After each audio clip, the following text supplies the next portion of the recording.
Ahoj lidičky, jak se máte? Tak dobrý. Ještě chci vám ukázat, co jsem dostal k Vánocům. Tady ty hodinky. A nový CDčko Funky 2.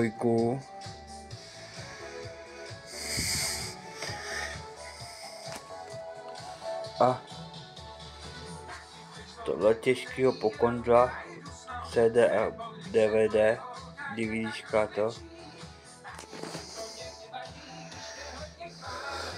A pak ještě ukážu, co jsem ještě dostal, mám